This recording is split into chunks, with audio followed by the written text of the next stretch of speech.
Is it weird to be happy during these times? Are we even allowed to be happy?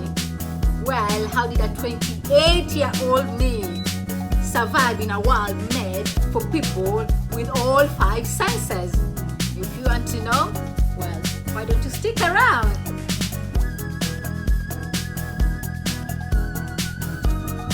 I'm Nicole. Thank you for being here. Thank you for watching. Today, I want to talk about the current dilemma on whether to be happy or not. Is it weird to be happy right now? Are we even allowed to be happy?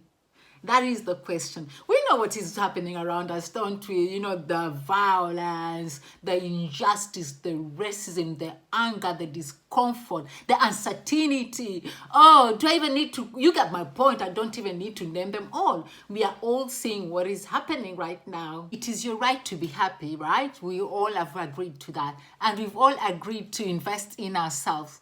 But the thing is, your friend has lost a family.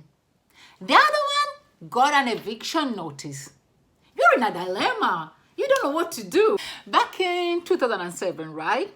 27, 28, peak of my years, engaged, having seen death in the eye, been in my deathbed. I went to the hospital, not so badly off, came back in a wheelchair, had to learn to walk again, still not realizing how bad things were, reacted to antibiotics, still don't know how I've reacted to my antibiotics. I had this friend, shout out to him, Andy. He had just started his hypnotherapy business and had asked me to be a student. So I'd give him feedback, what I thought was honest feedback. I would tell him, you know what, just really gently, you're really a quiet person. If you could raise your voice a little bit. But I didn't know my hearing was that bad, that I'd lost my hearing that badly. I was innocent. I didn't know. Then what happens? My mom decides to mix some herbs for me. And a kienyeji therapy. Herbal therapy. She mixes some stuff, put them in my ear. I'm still young, still stubborn, still... I'm like, oh, Mom, it hurts so bad. I don't want it. It hurts so bad. Little did I know she was actually saving me. And she actually saved me, right? So anyway, I refused. I don't want that medication. I'm like, Mom, they say don't mix, modern medicine with herbal medicine, I'm being the know-it-all. So my mom stops. She has to respect my wishes, she stops. And then, okay, what happened is, when I came from hospital, I wasn't even walking. I came out of the hospital in a wheelchair. I had to learn how to walk again. I had to learn so many things again. So when I was ready to go out, my mom wasn't so sure, being a protective self, she wasn't sure she wanted me to go out. But confident, I'm like, Mom, I'm ready for this. I want to move out of your place because I had to move back to our house so that she looks after me. I'm like, Mom, I'm ready. I want to go out.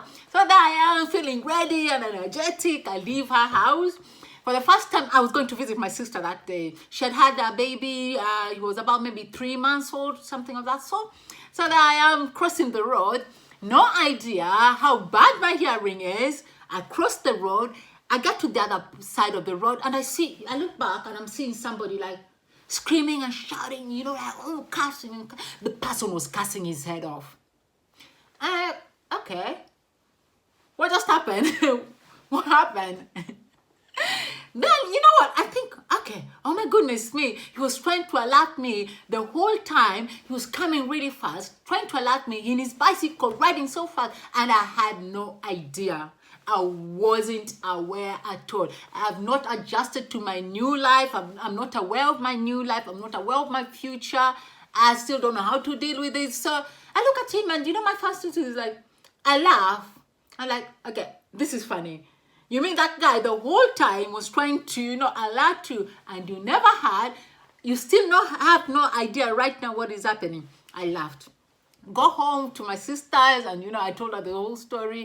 And I was still finding it fun. I was still laughing, But then the realization comes, like, okay, oh my goodness, me, Nicole. You know what? This is your future. This is the reality. You've actually lost your hearing. You've lost your hearing, my darling. You'll have to know how to survive, how to adjust. I'm still in Kenya. I'm still in Mombasa, where I was born, born and bred. Yeah, that it's noisy, people are noisy, people are loud, but with that kind of loss, you can't really figure out what's going on around you. You're totally confused. Nicole, how are you going to survive? What are you going to do about this?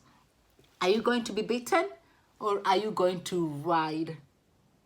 Are you going to use the circumstances to be unhappy, to whine, to, mop around, mourn? What are you going to do with this? What are you taking from this? So at that time, I told myself, you know what? You're a vibrant girl. You're a happy girl. You're a go-getter. You love life.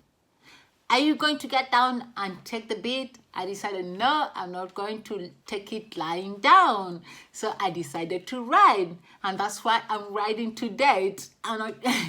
So what's my point really? My point is we got to choose what we want from our lives. We got to choose how we're going to deal with things. The world was, meant for the people with 5 senses.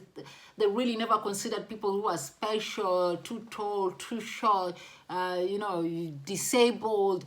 We're coming to that, but it was not thought of.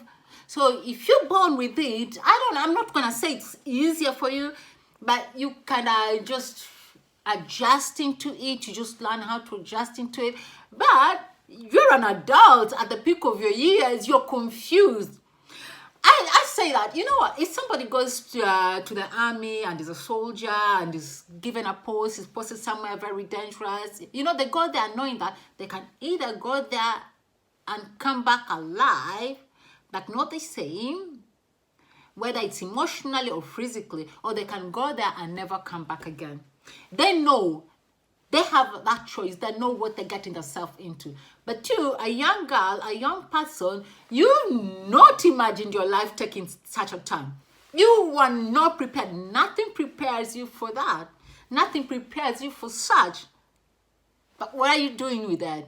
So anyway, we are living in the most unprecedented times right now. We are, and we don't know whether to be happy or not.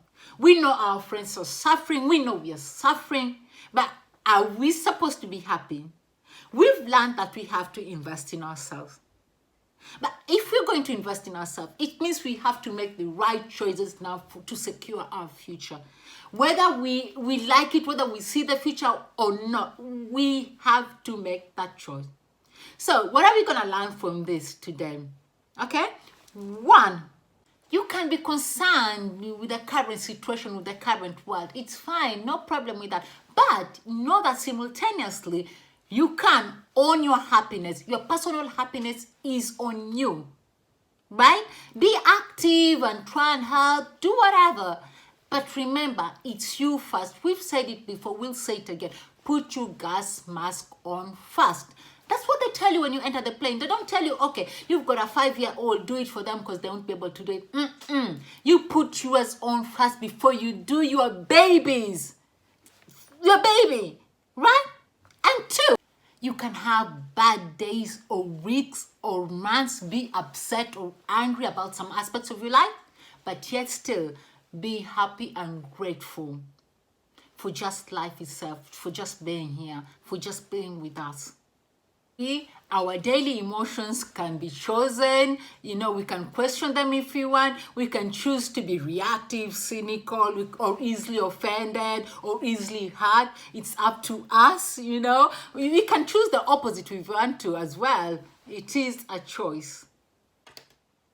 I would say 4 is, just reset your life. Right, practice yoga, go for walks, talk to strangers, do anything, meditate, but whatever you do, choose happiness. Choose yourself first, always. Choose your happiness before anything else. Well, we still want to hear, don't we? My recommendation for today, well, I want you to listen to podcasts, but mostly the Science of Happiness. It's amazing. There's daily uploads on there on the Science of Happiness on your podcast. But otherwise, the discussions for today, do you also sometimes feel guilty to be happy during these times? Do you feel like, oh, I'm being weird? So my friend just posted that they lost their mom, and now I want to post something about my current promotion because the person that I was, under is not coming back to work. and you're thinking, am I even allowed to do that? You know, use the comment section. I'd really like to hear from you. And for now, thank you and bye.